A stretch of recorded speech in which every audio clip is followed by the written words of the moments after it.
1991년 7월 30일 런던의 하이드 파크 야외 공연장에서는 세계적인 성악가 루치아노 파바로티의 데뷔 30주년 기념 공연이 열리고 있었습니다. 이날 공연에는 무려 15만 명의 관객들이 공연에 참석을 했고, 그 중에는 영국의 찰스 왕세자와 다이애나 왕비, 존 메이저 당시 영국 총리도 있었습니다. 이날 제법 많은 비가 내렸습니다. 오후부터 내리기 시작한 비는 공연 시작 시간이 되도록 멈추지 않았습니다. 그대로 공연은 진행이 되었고 무대 막이 오르고 파바로티가 무대 위에 그 모습을 드러냈습니다. 그리고 첫 곡의 전주가 흘러나오기 시작합니다. 잠시 후 놀랄만한 일이 벌어졌습니다. 공연 직전까지 우산을 받쳐들고 비를 피하던 수많은 관중들이 마치 약속이라도 한 듯이 하나둘씩 우산을 접기 시작한 것입니다. 우산을 접는 15만 명들의 관중들의 모습은 또 하나의 장관을 연출했습니다. 관중들은 우산 쓰는 것을 포기했습니다. 우산을 거세게 때리는 빗소리 때문에 파바로티의 노래를 제대로 감상할 수가 없었기 때문이지요. 신이 내린 천상의 목소리를 듣기 위해서 관객들은 기꺼이 장대비를 온몸에 맞는 것을 감수한 것입니다. 더 좋은 것을 위해서 그보다 덜한 것을 포기하는 것은 어리석은 결정이 아닙니다. 더 가치 있는 것을 위해서 잠깐의 편안함과 안락함을 내려놓는 것은 결코 손해나 희생이라고 말할 수 없습니다. 그것은 오히려 지혜로운 투자이고 좋은 것을 알아보는 탁월한 안목의 열매라고 할 수 있을 것입니다. 영적으로도 마찬가지예요. 하나님께서 우리에게 주실 수 있는 더 좋고 위대한 것들을 위해서 지금 잠깐의 좋은 것을 포기하는 것은 어리석은 태도가 아닙니다.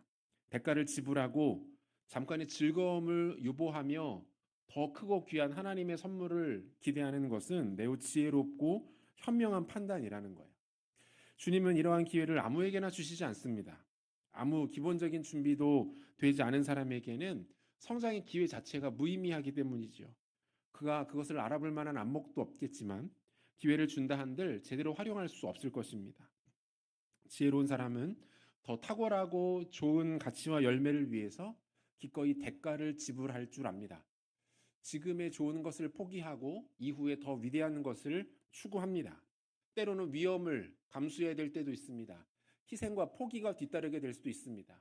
하지만 그로 인하여 하나님이 주시는 더 아름답고 풍성한 것을 얻을 수만 있다면 지혜롭고 현명한 하나님의 사람들은 기꺼이 그 선택을 내리게 된다라는 거예요. 하지만 어리석은 사람들 어떻습니까? 그들은 좀처럼 움직이려고 하지 않습니다. 지금의 안락함, 편안함, 위험을 감수하지 않으려는 영적 나태함과 게으름으로 요지부동합니다. 따라서 그의 삶 가운데는 아무 일도 일어나지 않고 하나님께서 주시려고 약속하셨던 그 풍성한 것들이 그의 삶 가운데는 무용지물인 것들을 보게 되는 것이죠. 하나님께서 이스라엘 백성들을 요단강으로 인도하셨습니다. 요단강은 마침 물이 최고로 불어난 상태였어요. 그 누구도 쉽게 다가서거나 접근할 수 없었고 건너는 것은 더더욱 불가능한 상태였죠. 이스라엘 백성들 앞에 흐르고 있었던 이 거세게 흐르는 요단강, 이것은 그들에게 위기일까요? 아니면 기회일까요? 하나님은 이 상황을 통해서 이스라엘 백성들에게 무엇을 기대하시고 요구하시고 또 명하고 계신 것입니까? 이것을 함께 우리가 묵상해 보면서 오늘 우리에게 주시는 하나님의 교훈을 나눠보도록 하겠습니다. 현재 벌어지고 있는 이 상황에 대해서는 우리가 지난주에 자세하게 살폈습니다. 요단강은 도저히 건널 수 없을 정도로 불어나서 거칠게 흐르고 있었죠. 이런 상황에서 하나님께서 여호수아와 이스라엘 백성들에게 명하시는 것 무엇이었습니까? 제사장들에게 언약궤를 매게 하고 먼저 강으로 들어가게 해라, 이렇게 말씀하세요. 사실 대단히 무책임하고 위험한 명령이죠. 하나님께서 이스라엘 백성들에게, 특별히 제사장들에게 다소 위험한 이러한 명령을 내리시는 그 이유는 본문에 한 두 가지 정도로 그 이유가 발견이 되는데요. 하나는 하나님께서 이 사건을 통해서 여호수아를 진정한 이스라엘의 리더십으로 세우고자 하는 의도를 갖고 계셨습니다. 본문 7절인데요. 여호와께서 여호수아에게 이르시되 내가 오늘부터 시작하여 너를 온 이스라엘의 목전에서 크게 하여 내가 모세와 함께 썼던 것 같이 너와 함께 있는 것을 그들이 알게 하리라. 이렇게 돼 있어요. 자, 6절과 8절은 모두 하나님의 명령에 대한 내용입니다. 제사장들을 세워서 언약궤를 메고 요단강으로 들어가게 하라. 그리고 7절에 그것에 대한 이유가 설명되어 있는 것이죠. 뭐라고 말씀하십니까? 내가 오늘부터, 무슨 뜻이에요? 오늘을 기점으로 모세에게 그랬던 것처럼 너희와도 함께 있을 것이다. 이렇게 말씀하고 있는 거예요. 내가 지금 너희로 하여금 이 거칠게 흐르는 요단강으로 들어가라고 하는 이유는 이 일들을 통해서, 이후에 나타나게 되는 이 일들을 통해서 모세가 그리고 여호수아가 동일한 나의 종임을 보여줄 거야 라고 말씀하고 있는 거예요. 그럼 이스라엘 백성들이 모세에게 대하여 갖고 있는 일종의 이미지가 있었습니다. 뭐 다양한 것들이 있었겠죠. 시내산에서 두 돌판을 받아가지고 내려오는 모세의 모습, 바위를 깨뜨려서 물이 나오게 했던 그 모세의 모습, 산 위에서 손을 들고 기도할 때 산 밑에서의 전투에서 이겼던 그 모세의 용맹한 기도의 모습, 뭐 이러한 모습 중에서 이스라엘 백성들에게 가장 생생한 이미지, 정확하게 말하면 아마 이 세대가 그것을 직접 육안으로 보지는 못했겠지만 그들의 부모 세대로부터 들었던 모세, 이스라엘의 지도자의 가장 확고하고 선명한 이미지는 무엇이었을까요? 홍해를 가르는 모세의 모습이었어요. 홍해 앞에서 한 손에는 지팡이를 들고 손을 들었을 때 홍해 바다가 갈라지고 그의 지도를 따라 모든 이스라엘 백성들이 홍해 사이를 건너갔던 그 모세의 모습, 이것이 아마도 이스라엘 백성들의 뇌리 속에 가장 선명하게 인식되어 있는 모세, 지도자 모세의 모습이었을 것입니다. 그런데 그 모습을 이제는 여호수아를 통해서 보게 될 것이다 라고 말씀하고 있는 거예요. 요단을 건너가는 이 상황을 통해서 여호수아는 비로소 이스라엘 백성의 견고한 지도자로 세워지게 될 것이고 그 역할을 모세와 같이 감당하게 될 것이다라고 하나님께서 말씀하고 계시는 거죠. 두 번째 의미는 뭡니까? 이 요단강 도하 사건을 통해서 가나안 정복의 신호탄이자 동시에 결정타로 이 사건을 삼으시겠다라고 말씀하고 있는 겁니다. 본문 10절입니다. 또 말하되 살아계신 하나님이 너희 가운데 계시사 가나안 족속과 헷 족속과 히위 족속과 브리스 족속과 기르가스 족속과 아모리 족속과 여부스 족속을 너희 앞에서 반드시 쫓아낼 줄을 이것으로써 너희가 알리라. 이렇게 말씀하세요. 자, 이 말씀 잘 보세요. 마지막에 어떻게 되어 있습니까? 이것으로써 너희가 알리라. 무슨 뜻이에요? 이 사건이 사인이 될 거다 이 말입니다. 잠시 후에 벌어지는 이 사건을 통해서 너희가 분명하게 깨닫게 될 거야. 분명하게 보게 될 거야. 무엇에 대한 사인입니까? 하나님께서 가나안에 거주하고 있던 7 족속들을 반드시 쫓아내실 것에 대한 사인이라는 말이에요. 여기에 보면 정확하게 7 족속의 이름들까지 나열되어 있습니다. 7이라는 숫자가 성경에서는 완전수의 개념이에요. 지금 저자가 이 7이라는 숫자와 7 족속의 이름을 문학적으로 사용하고 있는 거죠. 7이라는 숫자와 7 족속을 소개하면서 무엇을 강조하고 있는 겁니까? 완전수. 하나님이 반드시 그렇게 행하실 거야. 하나님이 너희에게 약속하시고 말씀하신 대로 분명히 그 일들이 일어나게 될 거야. 그들을 확실하게 깨끗하게 하나도 남김없이 쫓아내시겠다 말씀하고 있는 거예요. 물론 이 일은 이스라엘 백성들의 불순종으로 인하여서 좌절되고 맙니다. 여러분 무엇을 말할까요? 하나님께서 이제 곧 요단을 홍해처럼 가르시는 기적을 행하실 겁니다. 그리고 여호수아와 이스라엘의 모든 백성들은 이 기적적인 사건을 그들의 두 눈으로 똑똑히 목격하게 될 거예요. 그리고 여기에는 하나님의 의도와 뜻이 담겨 있다라는 겁니다. 여러분 하나님의 기적은 매우 놀라운 일이고 위대한 일입니다. 그런데 하나님께서 기적을 행하시는 이유는 그 기적 자체에 있지 않다는 거예요. 우리는 기적 자체를 중시합니다. 기적이 일어나고 그 일을 통하여서 내 삶이 달라지고 환경이 달라지는 것을 우리는 중요하게 여기지만 하나님의 관심은 다른 곳에 있다는 거죠. 그 기적을 통해서 하나님의 다른 뜻이 나타나는 것을 하나님 중요하게 여기신다라는 거예요. 오늘 이 사건에서도 두 가지 의도가 나타나죠. 내가 여호수아를 모세와 같은 지도자로 세우겠다. 첫 번째 메시지. 그리고 가나안 족속들을 내가 반드시 쫓아내어 섬멸하겠다. 두 번째 메시지. 라고 주님 말씀하고 계시는 거죠. 주 안에 사랑하는 성도 여러분, 오늘도 마찬가지죠. 하나님은 지금도 살아계시며 역사하는 분이신 줄로 믿습니다. 주님은 지금도 우리 삶 가운데 얼마든지 당신의 능력을 통해서 기적을 행하시는 분이시고 우리의 삶을 기적으로 바꾸실 수 있는 능력의 주님이십니다. 그런데 기적을 행하실 때 그분의 분명한 의도와 뜻이 있다라는 거예요. 첫 번째는 하나님이 지금도 살아계시며 역사하시는 분이심을 보여주려는 의도가 그분의 기적에는 담겨 있습니다. 요한복음에는 요한이 의도를 가지고 선별하여 놓은 예수님께서 행하신 7가지 기적이 소개되어 있습니다. 이 7가지 기적의 목적은 하나였어요. 무엇입니까? 인간의 몸을 입고 이 땅에 오신 예수가 곧 하나님이다. 이것을 보여주는 것이 7가지 기적의 핵심이었어요. 시간 관계상 7가지는 다 볼 수 없고 2개만 살펴보면 예수님께서 보리떡 5개와 물고기 2마리를 가지고 성인 남성만 5,000명, 도합 2만여 명이 넘는 사람들을 배불리 먹이십니다. 절대로 일어날 수 없는 기적이 일어나는 거예요. 도시락 하나 가지고 몇 명이 나눠 먹은 건 아니에요.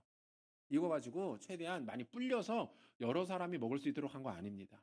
2만 명의 사람들이 배불리 먹고도 남는 일이 도시락 하나를 통해서 일어났어요. 기적이죠. 하나님만 하실 수 있는 일이에요. 이 사건에 대한 사람들의 반응은 이렇습니다. 요한복음 6장 14절. 그 사람들이 예수께서 행하신 이 표적을 보고 말하되 이는 참으로 세상에 오실 그 선지자라 하더라. 이렇게 말해요. 사람들의 반응이 뭡니까? 한마디로 이분이 메시아구나. 이분이 인간의 몸을 입고 우리 눈앞에 서 있지만 이분은 하나님이시구나. 사람들이 이 기적을 경험하고 나서 이 고백을 합니다. 이분이 하나님이시구나. 그들은 아마도 광야 40년 동안 이스라엘 백성들을 만나와 메추라기로 먹이셨던 하나님의 모습을 예수님에게서 보았을 것입니다. 하나님께서 이스라엘 백성들을 먹이신 것처럼 지금 우리 눈앞에 서 있는 예수 그리스도가 우리들을 먹이는구나. 이분은 하나님이시구나. 이 사람들이 내린 결론. 직후 행하신 기적은 바다를 걸으신 사건인데요. 요한복음 6장 19절입니다. 제자들이 노를 저어 12여리쯤 가다가 예수께서 바다 위로 걸어 배에 가까이 오심을 보고 두려워하거늘 이렇게 돼 있어요. 제자들이 바다 위를 걸어오시는 예수님을 봅니다. 그리고는 그로 인하여 크게 두려워하죠. 두렵지 않았을 리가 없겠죠. 바다 위를 걸어오는 누군가가 있는데. 그러자 주님께서 말씀하십니다. 계속해서 20절인데요. 이르시되 내니 두려워하지 말라 하신대 이렇게 돼 있어요. 여러분 이 부분이 참 재밌는 부분인데요. 지금 고도의 문학적 장치들이 사용되어서 이 메시지들이 강조되고 있거든요. 히브리인들의 사고, 그러니까 히브리인들이 가지고 있는 개념 속에 바다를 제어하고 심지어 그 위를 걸을 수 있는 존재는 딱 한 분입니다. 하나님이세요. 오늘날에야 바다가 우리가 레저나 여행이나 낭만의 이미지였지 고대인들에게 바다는 죽음의 이미지였습니다. 사람이 한번 나가면 살아 돌아오지 못하는 거예요. 바다를 통해서 외적들이 침략해 왔습니다.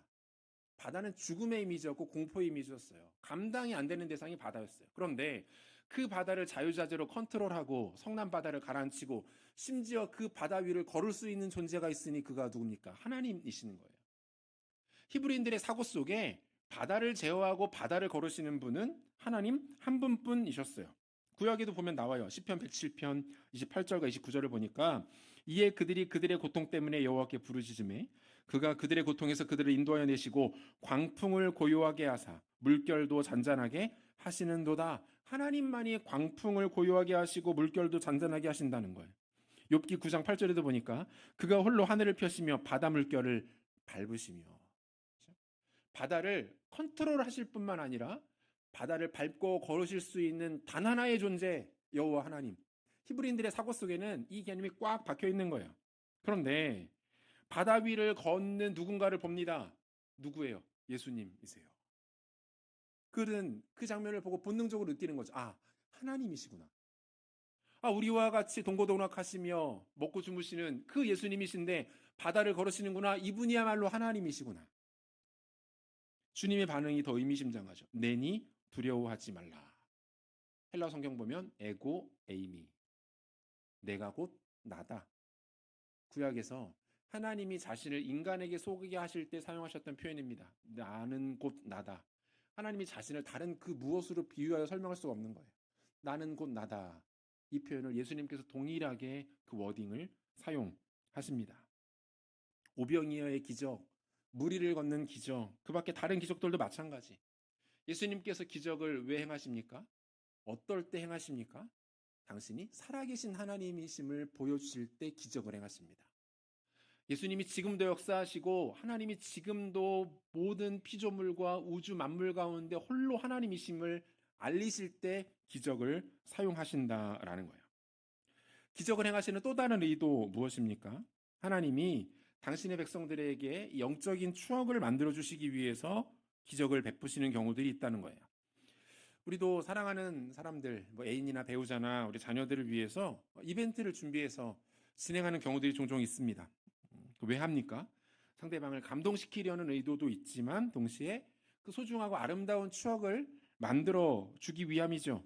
그래서 그 날이 되거나 또는 그 장소에 가거나 하면 생각이 나는 거예요. 아, 그때 이곳에서 우리에게 이런 추억이 있었지. 이 장소에서 우리가 이러한 재미난 일들을 겪었었지. 추억들이 되살아나는 거죠. 그리고 그 소중한 추억들이 관계가 위기에 만났을 때 그것들을 극복하게 하도록 하고 어려움을 만났을 때 그것들을 버텨내는 힘이 되어지기도 합니다.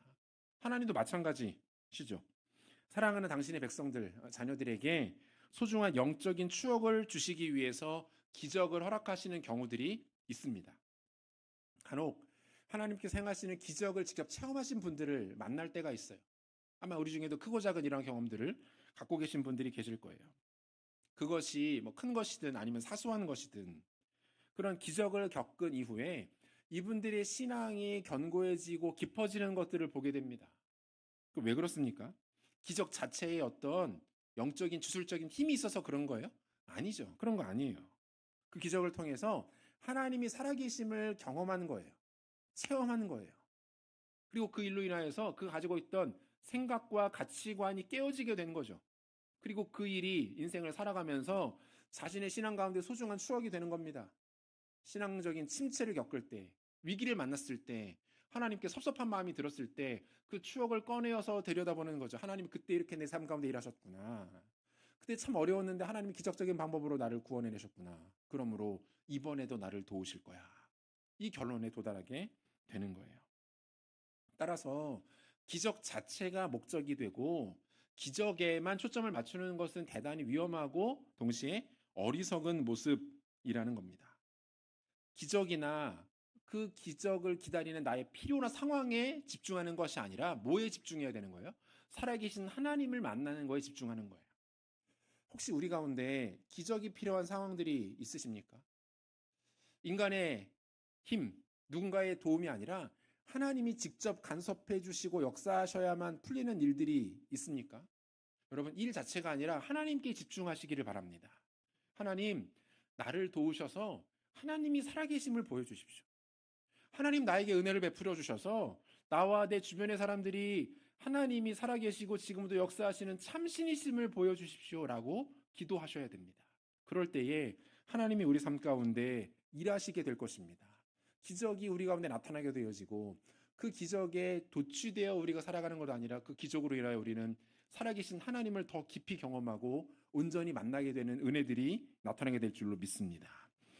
기적적인 요단강 도하는 미리 보는 가나안 정복 전쟁이 될 것입니다. 이 요단강 도하 사건이 가나안 전쟁의 예고편 또는 강력한 선제 공격이 된다는 거죠. 오늘 본문에 보면은 몇 가지 재미있는 표현들이 나타나는데 이것들을 통해서 이 내용들을 조금 더 우리가 깊이 있게 좀 접근해 보도록 하겠습니다. 먼저 주목해 볼 것은 제사장들의 발 또는 발바닥이라는 표현이 나옵니다. 본문 13절이에요. 온 땅의 주 여호와의 궤를 맨 제사장들의 발바닥이 요단물을 밟고 멈추면 요단물 곧 위에서부터 흘러내리던 물이 끊어지고 한 곳에 쌓여 서리라 이렇게 되어 있습니다. 자, 여기 보면 제사장들의 발바닥이 요단물을 밟고 이런 표현이 강조돼요. 발바닥으로 밟고. 성경에서 발바닥으로 밟는다라는 표현은 무엇을 의미하냐면 하나님께서 원수들을 제압하시고 정복하시고 깨뜨리신다라는 의미로 사용이 됩니다. 다시요. 발바닥으로 밟는다라는 의미는 단순히 물리적으로 가서 지려밟는다는 것이 아니라 뭡니까? 하나님께서 원수들을 깨뜨리시고 그들을 압도하시고 그들을 무너뜨리신다라는 의미로 사용이 돼요. 몇 군데 찾아보죠. 신명기 11장 24절을 보면 너희의 발바닥으로 밟는 곳은 다 너희의 소유가 되리니 너희의 경계는 곧 광야에서부터 레바논까지와 유브라데 강에서부터 서해까지라 이렇게 돼 있어요. 그러니까 하나님께서 이스라엘 백성들에게 가나안에 대한 약속을 주십니다. 이 땅 너희가 갖게 될 거야. 너희가 들어가서 저들을 무너뜨릴 거야. 이 약속을 주실 때 어떤 표현을 사용하시는 거예요? 발바닥으로 밟는 곳이라는 표현을 사용하시죠. 단순히 땅을 밟는 게 아니에요. 적들을 지려 밟는 거예요. 적들을 깨뜨리는 겁니다. 그들을 밟아 없애는 겁니다. 열왕기상 5장 3절에도 보면 당신도 알거니와 내 아버지 다윗이 사방의 전쟁으로 말미암아 그의 하나님 여호와의 이름을 위하여 성전을 건축하지 못하고 여호와께서 그의 원수들을 그의 발바닥 밑에 두시기를 기다렸나이다. 이렇게 되어 있습니다. 자, 여호와께서 그의 원수들을 그의 어디에요? 발바닥 밑에 두시기를 기다렸다. 마찬가지죠. 제압과 정복의 의미예요. 언약궤를 어깨에 맨 제사장들이 요단의 물을 밟는 순간에 어떤 일이 일어나게 됩니까?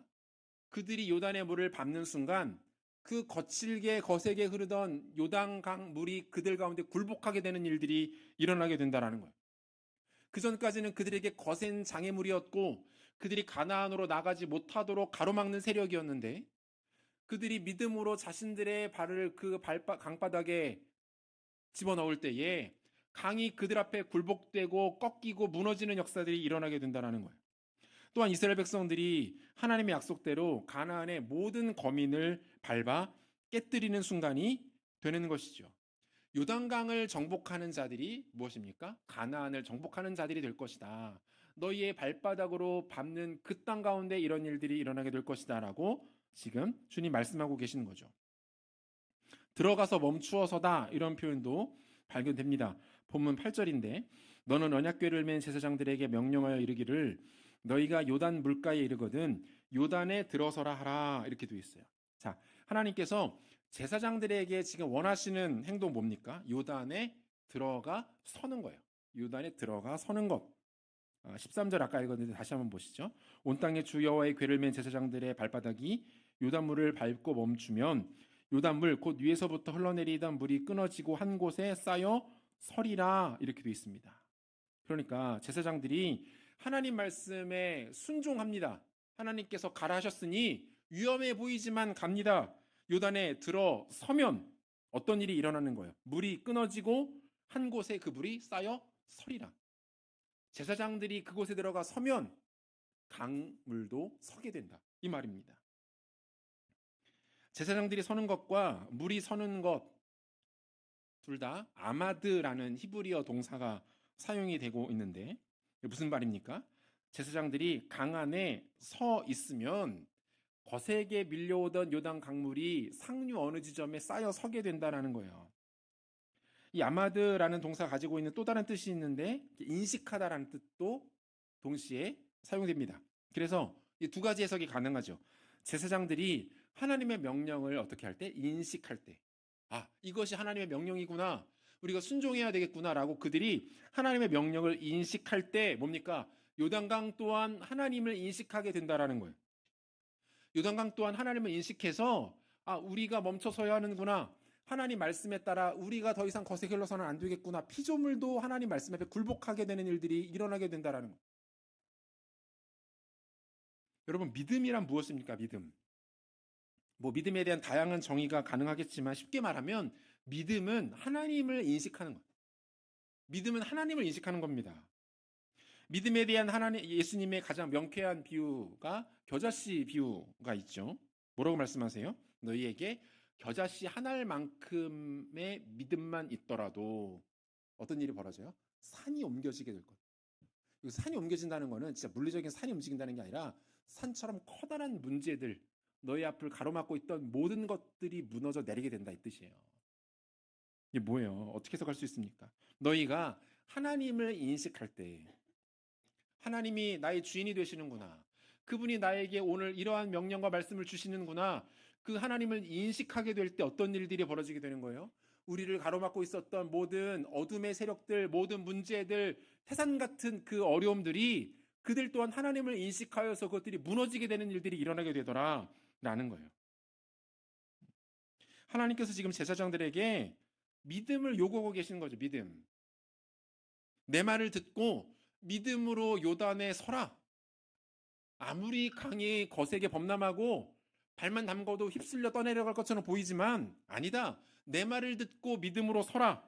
그러면 물이 멈춰 설 것이다. 지금 눈앞에 펼쳐진 상황과 관계없이 너희가 살아계신 하나님을 인식한다면 너희를 가로막고 있던 모든 장애물도 하나님을 인식하여 무너져 내릴 것이다. 그러므로 나를 믿고 내 말에 순종하지 않겠니? 주님 지금 이렇게 말씀하고 계신 거예요. 마지막으로 살펴볼 것은 이제 물이 쌓인다라는 표현인데 이 표현도 재밌습니다. 지금 저 혼자만 재밌어요 하고 있는 것 같은데 아니죠. 자, 본문 16절 보시면요.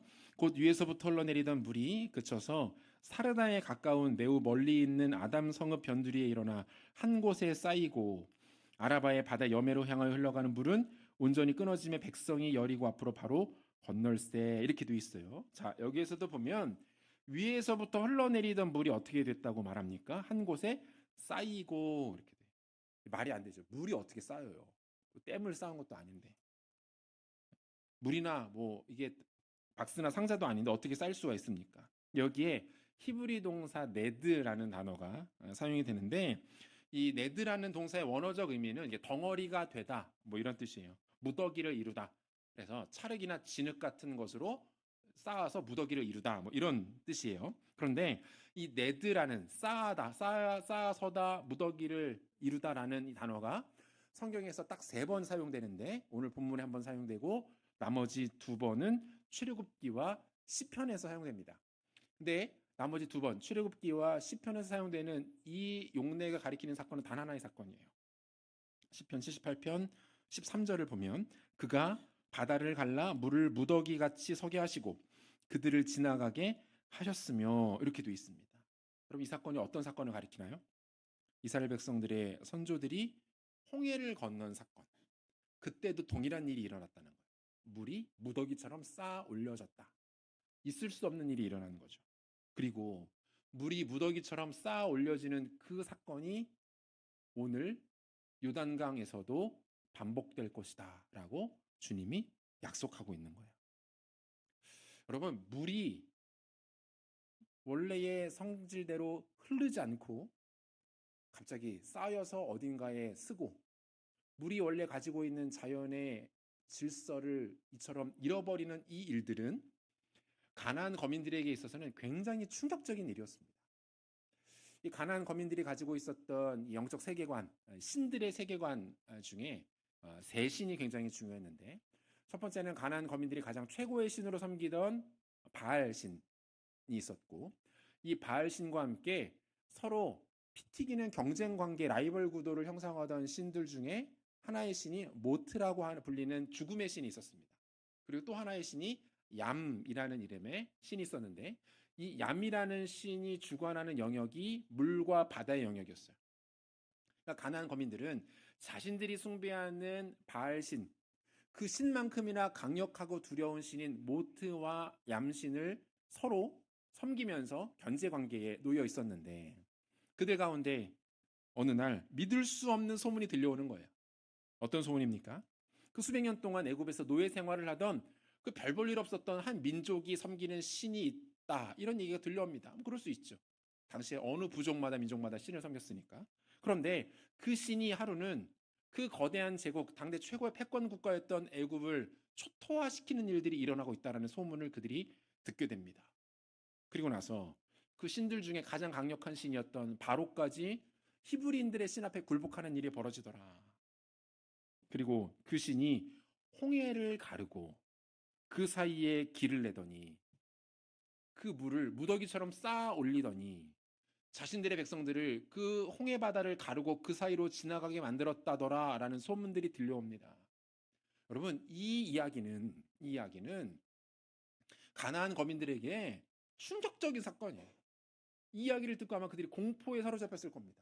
아니, 우리가 섬기는 바알과 경쟁 관계, 라이벌 구도를 이룰 정도로 강력한 신이었던 얌이 주관하는 바다와 물의 영역이 이처럼 깨뜨려지다니, 그 사이를 가르는 신이 나타나다니, 그 신에게 철저하게 굴욕을 주는 또 다른 신이 등장했다더라, 이런 이야기가 들려오는 거예요.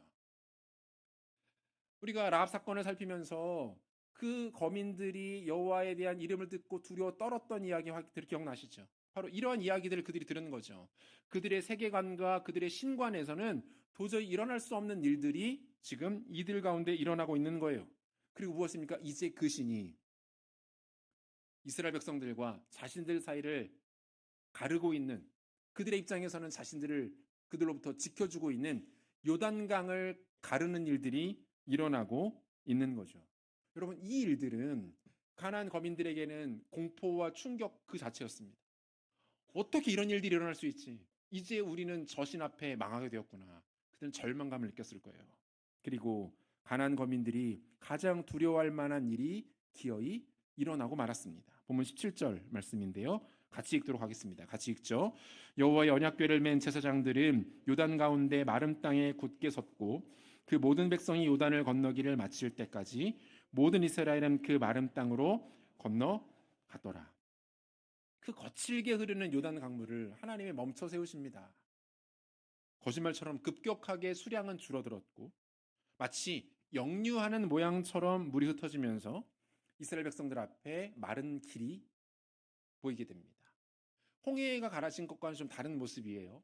홍해는 물이 양쪽에 벽처럼 올라선 것을 그들이 육안으로 확인했지만 오늘 본문을 보면 요단강이 갈라지는 것은 그들이 서 있던 지점으로부터 상류 약 50km 지점, 꽤 먼 거리죠.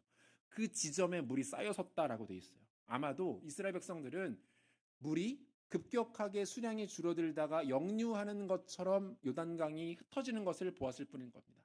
하지만 그것이 그들보다 상류 50km 지점에 쌓여 올려졌다라고 성경은 기록하고 있는 거예요. 뭡니까? 하나님께서 다시 한번 물을 가르시고 강을 가르시고 그들 가운데 생명과 진리와 승리의 길을 내고 계셨던 거죠. 사랑하는 성도 여러분, 이스라엘 백성들이 40여 년 전 홍해를 건넌 사건, 그리고 오늘 요단을 건너는 이 사건의 공통점 무엇입니까? 두 사건 모두 하나님께서 하셨다는 거예요. 하나님의 기적이 나타나는 거죠. 각각의 사건을 계기로 이스라엘 백성들의 신분이 바뀌는 것들을 보게 됩니다. 노예에서 자유민이 될 때 홍해가 갈라졌다면 광야를 떠돌던 난민의 신분에서 가나안 정복민이 되면서 요단강이 갈라집니다. 방식에도 조금 차이가 발견돼요. 여러분, 이스라엘 백성들이 홍해를 건널 때를 한번 생각해 보십시오. 그들이 홍해 앞에서 무엇했습니까? 하나님께서 홍해 앞에 서 있는 이스라엘 백성들에게 무엇을 요구하셨죠? 이스라엘 백성들은 한 거 없습니다. 아무것도 안 했어요. 하나님이 그들에게 요구하신 것도 없었죠.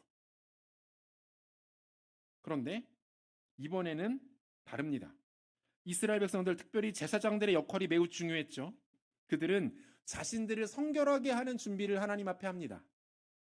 결정적으로 어깨에 언약궤를 메고 거칠게 흐르는 요단 강물, 제가 이렇게만 표현해서 그렇지 아마 발만 살짝 담가도 휩쓸려 내려가서 죽을 것 같은 그 강이었어요.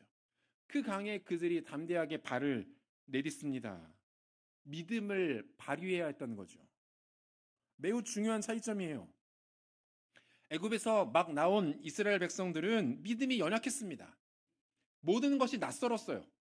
여호와 하나님은 누구신지, 그분을 어떻게 섬겨야 하는지, 그분이 우리에게 어떤 것을 무엇을 해주실 수 있는 분인지 그분에 대한 지식이 없었던 거예요.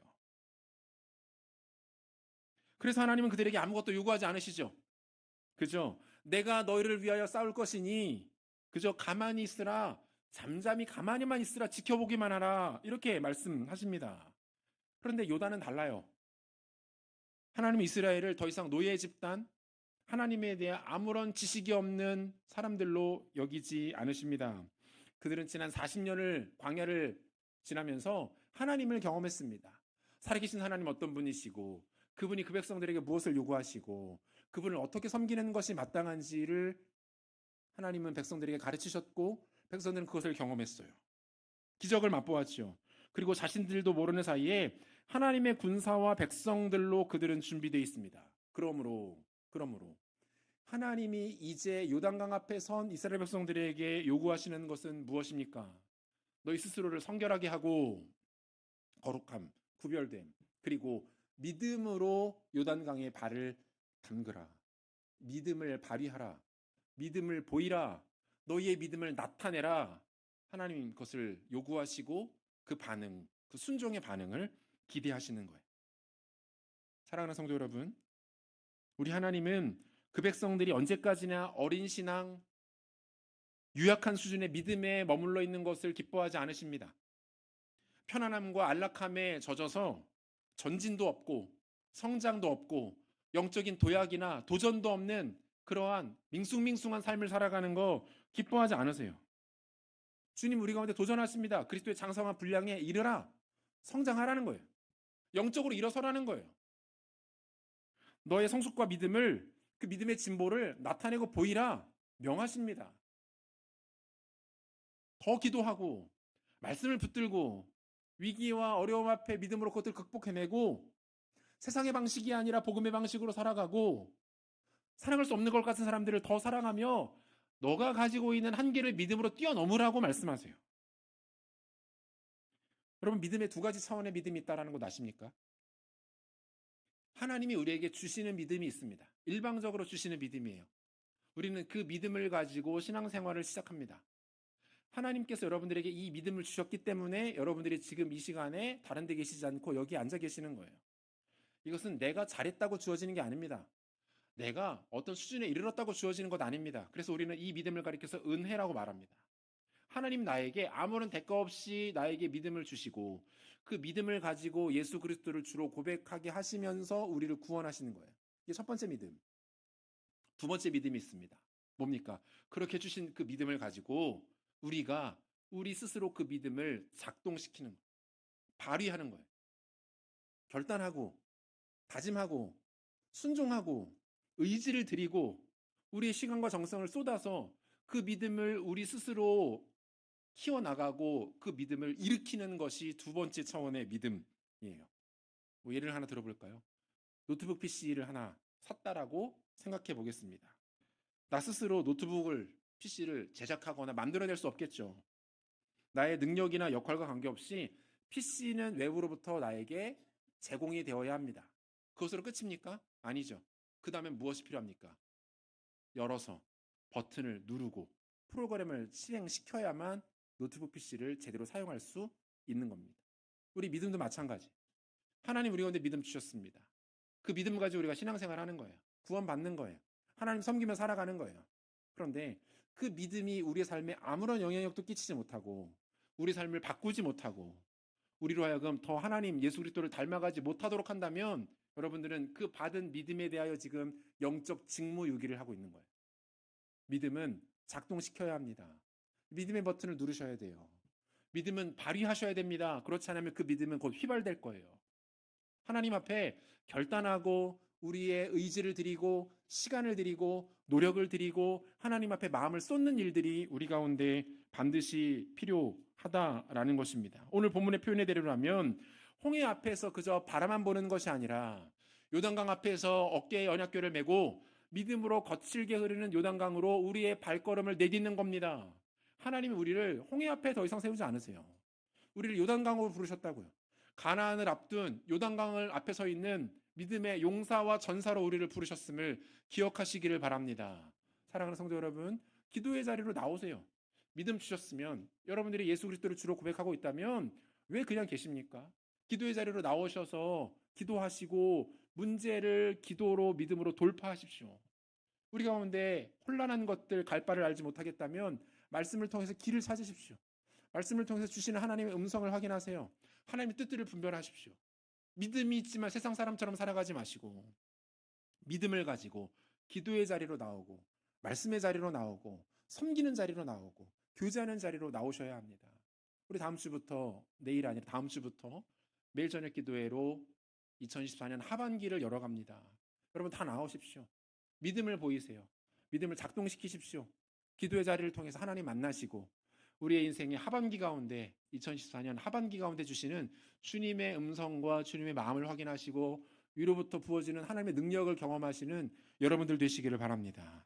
말씀 맺겠습니다. 이스라엘 백성들은 지금 홍해가 아닌 요단에 서 있습니다. 그들은 더 이상 노예도 아닙니다. 난민도 아니에요. 당당한 하나님 나라의 백성으로 존재합니다. 그러므로 하나님의 요구도 달라졌습니다. 아무것도 하지 말고 그냥 보기만 해라. 더 이상 그렇게 말씀하지 않으세요. 너희를 성결하게 거룩하게 구별하라. 어깨에 언약궤를 메고 믿음으로 담대히 요단의 강을 발을 내디드라. 주님 우리 가운데 요구하시고 도전하시는 내용입니다. 믿음의 전진이 필요합니다. 십수년, 수십 년 신앙생활 했지만 우리의 믿음이 늘 그 자리에 그대로 고여 있다면 하나님께서 원하시는 모습 아닙니다. 평안함과 안락함 내려놓고 포기하시고 미루시고 더 영적이고 더 위대하고 능력 있는 하나님의 일하심을 사모하십시오. 그때에 우리의 삶 가운데, 우리의 가정 가운데, 우리의 자녀들의 인생 가운데 요단이 갈라지는 것 같은 기적 역사들이 나타나게 될 줄로 믿습니다. 믿음을 발휘하시고 우리 가운데 더 크고 위대한 것 주실 그 하나님을 기대하심을 통해서 하나님의 기적과 은혜에 동참하시는 지혜로운 종들 되시기를 우리 주 예수 그리스도의 이름으로 축원합니다. 같이 기도하겠습니다. 오늘 주신 말씀 붙잡고 우리 같이 한번 기도할 때에 살아계신 하나님, 지금도 살아계신 주님이 나의 아버지시고 나의 주인이신 줄로 믿습니다. 그 주께서 우리에게 믿음을 요구하십니다. 더 이상 홍해 앞에 머물러서 아무것도 하지 않고 바라만 보는 인생 아니라 어깨에 언약궤를 짊어지고 스스로를 성결하게 한 후에 믿음으로 우리의 발걸음을 요단에 내디드라고 우리 주님 명하십니다. 이 도전과 명령 앞에 믿음으로 반응하게 도와주시고 순종으로 반응하게 도와주시고 살아계신 하나님의 일하심을 우리의 삶 가운데, 가정 가운데, 우리 자녀들의 인생 가운데 온전히 경험하는 믿음의 사람들 될 수 있도록 하나님 은혜를 베풀어 주시옵소서. 함께 기도하겠습니다. 하나님 아버지 감사합니다. 은혜를 베풀어 주시옵소서. 하나님 아버지의 아침 우리 가운데 주님 말씀 붙잡고 나아가기를 원합니다. 아버지 하나님 거칠게 흐르는 요단강 앞에서 하나님 구경만 하는 것이 아니라 망연자실하여서 하나님 넋을 놓고 있는 것이 아니라 아버지 하나님 믿음으로 발걸음을 내딛기를 원합니다. 믿음으로 주님께로 나아가기를 원합니다. 하나님 아버지 은혜를 베풀어 주시옵소서. 주님 역사하여 주옵소서. 우리 가운데 격려하여 주시고 도전하여 주시고 담대하게 믿음으로 나갈 수 있도록 하나님 함께하여 주시기를 간절히 소망합니다. 신실하신 하나님 아버지 우리 삶 가운데 기적을 일으켜 주옵소서. 하지만 그 기적은 하나님께서 우리 당신의 살아계신 우리 가운데 나타내 보이실 때에 특별히 우리가 믿음으로 하나님 앞에 순종하며 반응할 때 일어나게 되신 것을 믿사오니 하나님 우리를 통해 영광 받으시 높임 받으시고 하나님의 거룩한 역사가 믿음의 결단을 통해 나타나고 믿음의 진보와 성장과 발전과 결단들이 일어나는 귀하고 아름다운 역사가 우리 가운데 나타날 수 있도록 하나님 은혜를 도하여 주시옵소서. 하나님 일하실 것을 기대합니다. 우리 가운데 일하여 주시고 기적을 베풀어 주시고 아버지 하나님의 아름다운 뜻들을 우리 안에 펼쳐주시기를 간절히 기도드립니다. 신실하신 하나님 아버지 감사합니다. 요단강 앞에 서 있는 우리에게 그냥 멈춰서 있는 것 아니라 너희를 성결하게 구별하고 어깨에 언약궤를 메고 믿음으로 발걸음을 요단 강물에 닿으라고 집어넣으라고 명하십니다. 이 명하심 앞에 믿음으로 순종하는 종들이 될 수 있도록 은혜를 베풀어 주시옵소서. 안락함과 편안함과 익숙함에 고여 있는 것 아니라 하나님 부르시는 그 영광스러운 부르심과 주시는 말씀 앞에 담대히 순종하게 도와주시고 하나님 행하실 기적을 바라보며 더 큰 하나님의 일하심과 역사를 바라보며 담대하게 요단강으로 우리의 발걸음을 내딛는 믿음의 결단들이 우리 가운데 있게 하여 주시옵소서. 사랑하는 주님, 우리 귀한 승인의 성도들을 축복하여 주시고 은혜를 베풀어 주셔서 더 깊은 기도의 자리로 나가게 도와주시고 말씀이 있는 곳으로 나아갈 수 있도록 도와주시고 섬김과 교제와 예수 그리스도를 만나고 경험할 수 있는 그 복된 자리로 나아가는 것을 게을리하지 않도록 하나님 은혜를 더하여 주시옵소서. 그럴 때에 요단강이 갈라지는 것과 같이 홍해가 갈라서는 것과 같이 하나님 허락하여 주시는 승리의 길, 영광의 길, 믿음의 길이 우리 가운데 펼쳐질 줄로 믿사오니 이 은혜와 능력을 경험하는 우리 모든 성도들 될 수 있도록 은혜 베풀어 주시옵소서. 그렇게 일하실 줄을 기대하며 존귀하신 예수 그리스도 이름으로 기도합니다. 아멘.